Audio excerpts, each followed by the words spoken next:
sharing the resources. I am excited to be able to get this information out there and help people about the topic of donor conception. And how I got into this topic is I've been counseling for over a decade now and had a special interest in adoption early on and personal experience with it. And then it really segued into donor conception because there were so many similarities. There was some overlap in some of the concerns that parents had to me that were sharing with me. So they were coming to me over the years and having these concerns, and I really wanted to help them through them. So I grouped them into 5 separate categories and decided I needed to write a little bit more about it so people could delve into this a little deeper when they got home or maybe later on in their journey. So it's kind of a topic that you want to take in, in bite-sized pieces. Sometimes it's very difficult to get the news that you'll need to use a donor or that your doctor is suggesting that you use a donor. It's a very difficult process, and a lot of people need a lot of, maybe even a year to come to terms with the decision to use a donor. So my book also addresses that. Book 3 Makes Baby addresses how to emotionally prepare for that, for the procedure, and to have a family in a way that you didn't plan to have. So I will share with you my screen right now and you can see the presentation.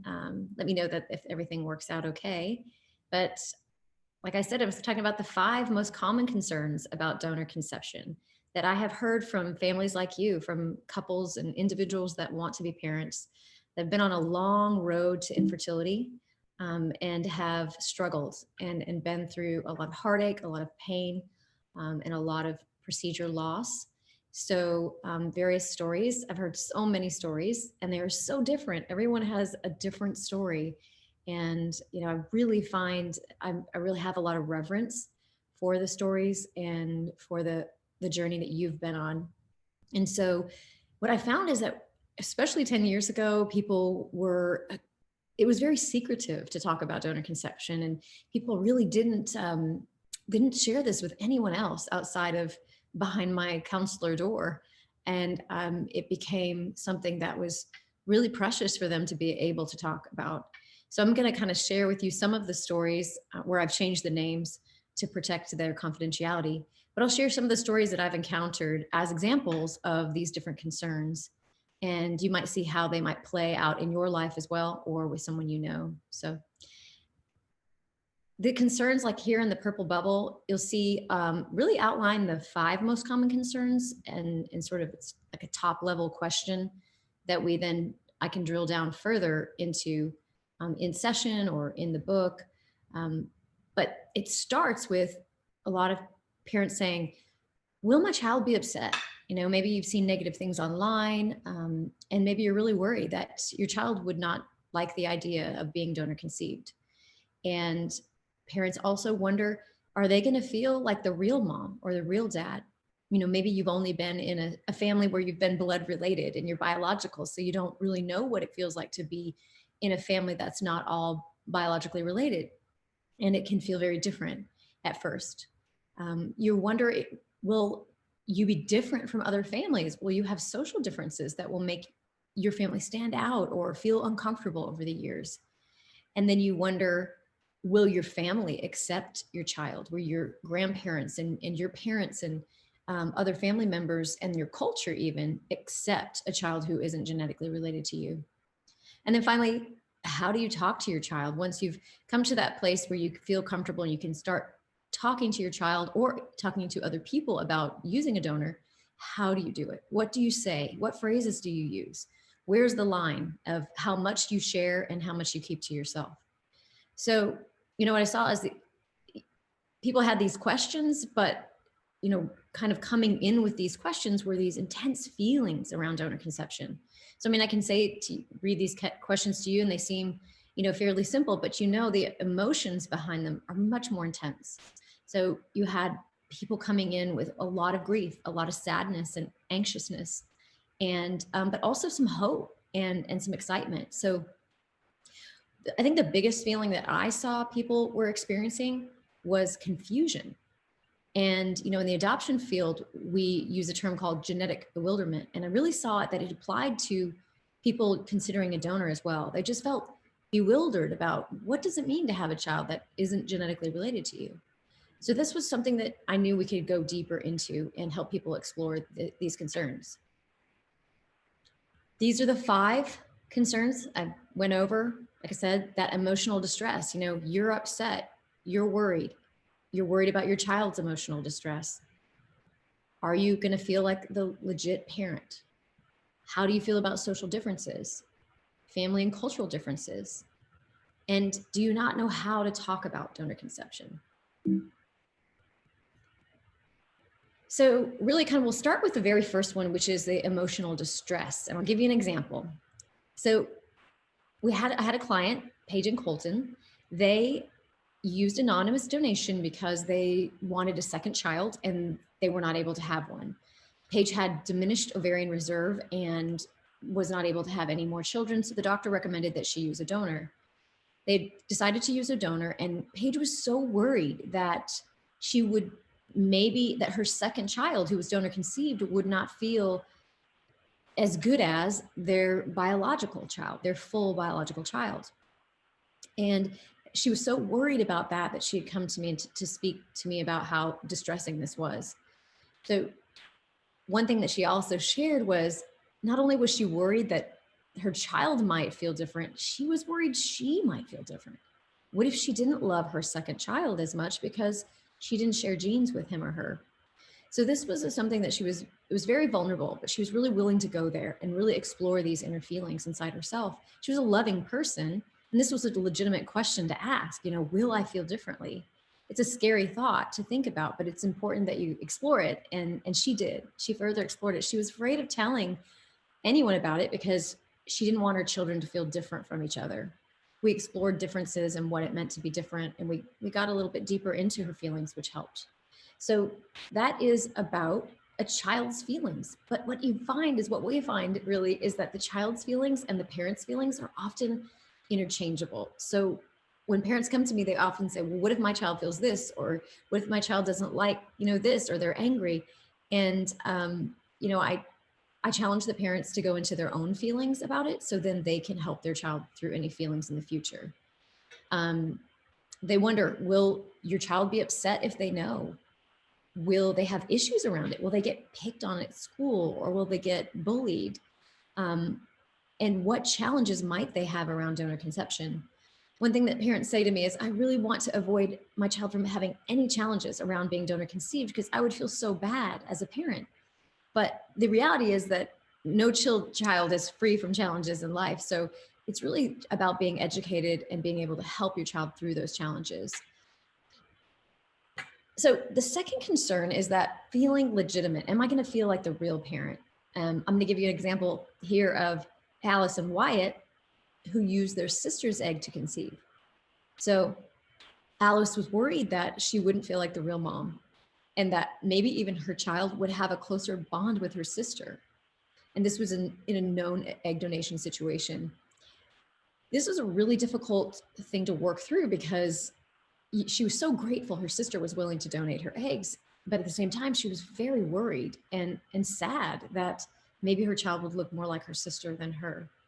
So again, deep feelings to explore. And, I think it's, again, I find this is really, I'm very reverent toward when people come to me and are able to explore these deep concerns and feelings, because they are legitimate, and there's no shame in feeling this way. And Alice felt at first like she couldn't admit the things that she said, and they just kind of poured out of her with tears streaming. And, it was really a very, very healing thing for her to explore. So legitimacy as a parent is, more about attachment and bonding. And I think at first parents feel like being biologically related is what a parent is, and that you can't sort of take that aspect out. But for those of us who have been in non-biological families, we know that it's the attachment process and the shared memories and the time you spend together that form the idea of family. And that no one else can replace that in your life. So sometimes parents come to me and they say, will my child feel like I'm the real mom to her or the real dad? Absolutely, because you're the only person they know. And you've raised them, and you've taken care of them and fed them. And been there for them through everything. So that is what a mom and dad is to them. Some parents also say, I really don't want my child to wonder about the donor. Like, I don't want to be like almost like have a competition with another person. But keep in mind that a child doesn't wonder about the donor so much as a parent figure, but as where do they get their identity traits from? Where do they get their traits from? And so you can know you don't have to be threatened by the idea of a donor or be fearful about the donor's role in your family or in your child's mind. And then some people also say, well, I don't see what the big deal is. I don't want to treat this any differently than having a genetic child. It's not any different. And that's when I know that there's still some unresolved feelings around, having to make this choice, having to use a different way to get pregnant than you expected. Because let's face it, it is different. It's a different way. Different, not meaning bad, but different meaning different. It's a different way. So, and it's okay to have a different way and to feel differently in certain ways. It doesn't mean different, doesn't mean less than. So we'll move on to the third concern, which is social differences. So with social differences, I really like this example when Gwen and Braden came to see me, because it was about male factor infertility. And Braden was diagnosed with zero sperm or azoospermia. And he was very, very upset by the idea that people would find out about this and he would feel like less of a man. And, maybe people would look down upon him. And so he had told his wife that he'd be willing to use a donor, but they couldn't tell anybody. It had to be a secret.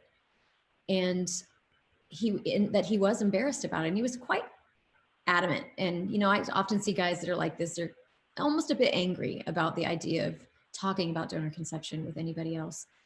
And so it took some time for us to work through the fact with Braden that this was a medical diagnosis, and to really confront the shame that comes with infertility. And it's shame that's been there for a long, long time. And we didn't start it, but it's definitely there for people. So, helping to him to feel better about his situation so he didn't feel less than. He began to realize that, he'd always had azoospermia and he just didn't know it before, but that didn't change who he was as a person. So it helped him to be more open. He also needed to explore the social differences that might come about if people ask questions or when people make comments about who the baby looks like. Would he feel left out socially? So there were really some concerns there that were good for him to be honest about and address. At first, it's tempting. You think you can avoid all of these differences socially if you just keep it a secret, but the problem is you just can't, because it still happens. People still make comments, people still say things. And rather than now feeling like you can be open about it or you can share something, now you feel even more shame because there's a secret and you have to pretend. And that kind of living that sort of false truth there can be really, really difficult on people in the long run, carrying a secret like that. So social differences is something that we talk about a lot. It comes up a lot along the way after you've had baby. Sometimes before, but especially after you've had babies, how do we deal with the social differences and maybe topics in school, or do we tell teachers and do we tell extended family members? So there's different ways that that can come up, and we go into that, what it means to be different. Are you okay with that? Or have you always been someone who likes to fit in and kind of be normal? And so parents often tell me, I don't want to bring any attention to it. I don't want to stand out or be different, or I'm worried how people might respond if they know, will they say something rude, or will they ask a question that's awkward? And that they just don't want to feel different from anyone else. So here's where I share some social strategies for you in the book, because there are moments that you will have social strain because of it. And so it's good to have some strategies and some skills that you develop and build along the way in order to answer those questions or handle those situations that might come up socially, and feel empowered and feel good about yourself and good about your family, rather than feeling maybe put on the spot or humiliated or, embarrassed for some reason. So, and I kind of go into the different types of questions that people ask. Sometimes they're curious, sometimes they're careless, and sometimes their intentions aren't always the most pure. So you sort of have to figure out who's who and how you want to answer those questions. Then the next topic that people really are concerned about, especially I talk to people from all over the world. And so depending on the country that people live in or the family they come from, some are very concerned about the cultural and family differences. And so I had a situation where Jose and Tina were ethnically different. So it was a diverse couple, and they wanted to use, both of them had infertility, and they wanted to have a donation, a sperm and an egg donation that resembled their ethnicity. So the baby would, fit into the family, but also so they wanted the extended family not to find out. And they were worried that their parents and others would disapprove of this decision and reject the child. And that can be really difficult when you're dealing with a family that is not used to non-biological family members. And so it can be really challenging. I encourage families to, if you can, obviously be open about it. If you can, you may be in some countries or cultural areas where you can't be, but if you can, to be open, and then to give your family members a chance to get used to the idea. Because what we find oftentimes is that at first they may not be open to it, but once they meet your child and they fall in love with your child, they really begin to open up to it. So this is a good time to, get counseling from it and get extra help, get support if you really don't have that family approval that you need, because that really does take away some of your support system, and that can be really difficult to lose that while you're going through infertility. So again, the topics around family being accepted by family is, will the family accept our child? What if they treat our child differently? Say you have a sister or brother who has a child who's genetically related. What if that child ends up being grandma and grandpa's favorite, and your child isn't? How will you cope with feelings like that? And then, the comments about, I've had people contact me from certain areas of the world that say, we just absolutely cannot talk about this outside of our family, immediate family.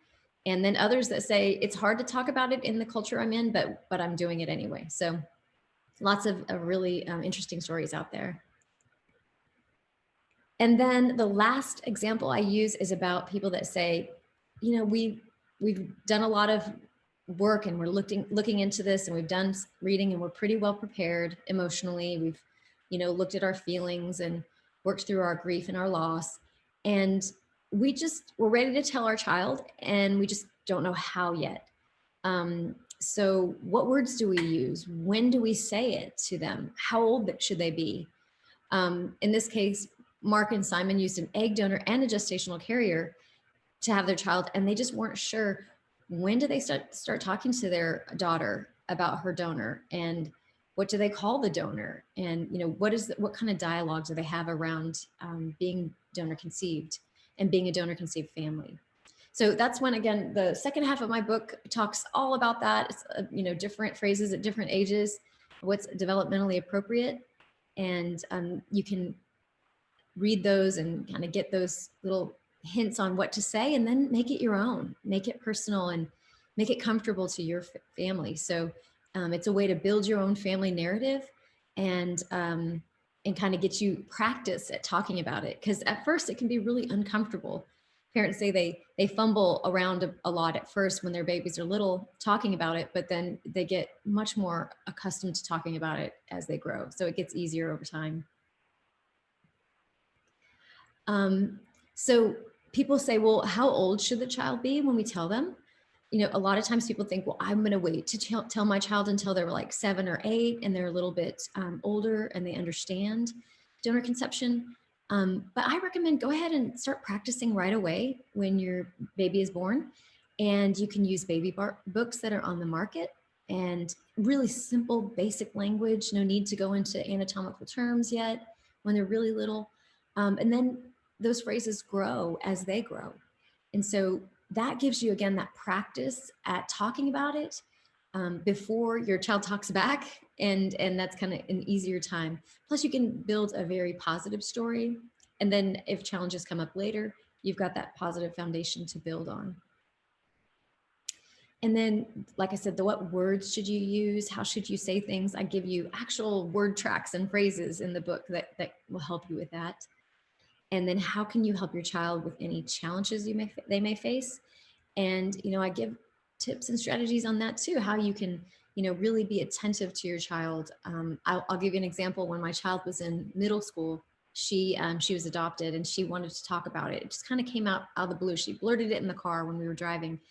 And I remember she asked what happened to her birth mom, and I didn't know. And so I pulled over the car and I looked at her, straight in the eyes, because she didn't bring it up very much, but I knew that when she did, it was really important for me to be attentive with her.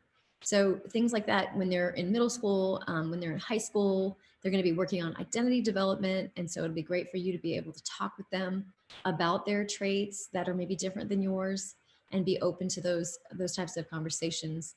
It's not a one-time conversation. It's a dialogue, and that's kind of little bit here and there all throughout their growing years. It's not necessarily something you talk about or think about every day, but it may come up during certain moments in their life. So it may also come up when they are older and when they have children themselves, or maybe face a health crisis later in life.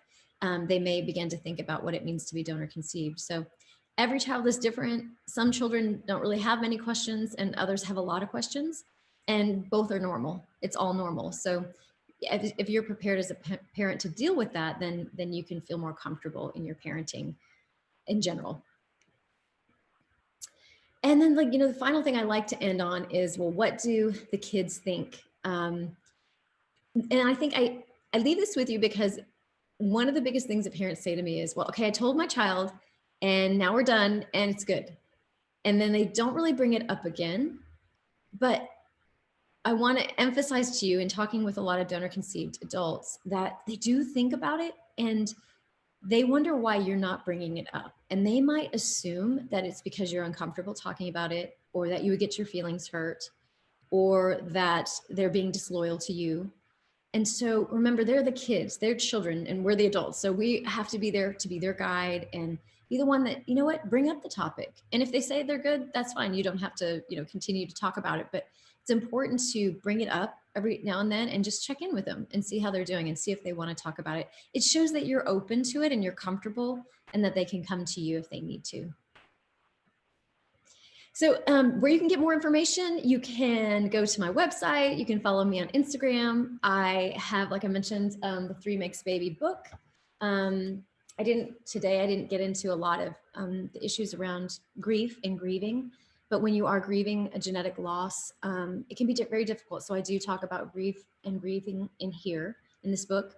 And then I also give you a way to, on page 26 and 27, to identify your concerns about donor conception. So you might be saying, well, I kind of have concerns in all of those categories, and that's normal. It's very normal. So you can rate what the level of your concern is, and your spouse or significant other can too.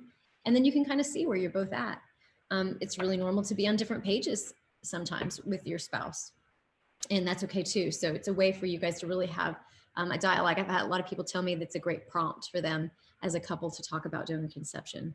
That's available on Amazon, and there's a workbook that goes with it that can help do the exercises, identify the feelings that you have about donor conception, and write down and do some journaling.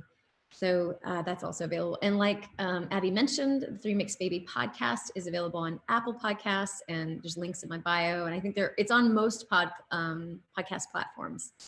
Spotify has been having a little bit of an issue lately, like it won't update for some reason, but do try it, any podcast platform that you normally use, and you should be able to access it. And I do have interviews there with both donor conceived individuals who are now adults, and parents who are using a donor or have used a donor or are thinking about using a donor. So it really runs the entire process of donor conception. So yeah, so that is it. And if you can reach out to me privately for questions if you want, send me an email. That's usually works best, or schedule an appointment with me. I do consultations internationally on Zoom, and I'm doing mostly 100% telecounseling now. since the pandemic. So yeah, so you can definitely set up an appointment. Amazing. Thanks so much, Jana. That was so helpful, covering so many issues. I think it's really helpful for people to get that breadth of kind of all of those feelings and concerns they can have. So really, really helpful to outline all of those. Thank you so much. We've got Absolutely. some thanks coming through on the chat Oh, for thanks for you. having me. So thank you, so helpful. And I would really encourage people to go and check out both of those resources. They sound really, really fabulous, and just like really the place to go if you're considering this. So definitely go and do that, and also reach out to Jana. You can also find some of her work in the app, and her contact details are there as well, so do go and check out some of her information and articles and things like that in the app. So a big thank you to everybody, and a big thank you to Jana for sharing your time, and we really Absolutely. appreciate it. If anyone would like to revisit any of this session, then it will be recorded, and it will be put in the playbacks section of the app within the next few days. So just head on over there and check it out if you'd like to revisit anything. For anyone that's on the call that doesn't know about the app, you can go and download it from the App Store or the Play Store. Just search for Fertility Circle and you will find us. And you will find a whole range of different experts there to support you within the app, along with lots of brilliant information. We're also running a free premium club membership at the moment, which means you can get all areas access to the app for free for the next 3 months. So if that's something you're interested in, definitely go and check it out, because it's definitely the time to do it. So I think that's all from me, apart from saying a big thank you to everybody for joining, and to you again, Jana, for sharing all of your expertise and knowledge with us. Thanks for having me. You're really welcome. It's great to have you. Thank you, everybody, and good night. We'll close for now. Bye. Thanks very much. Bye-bye.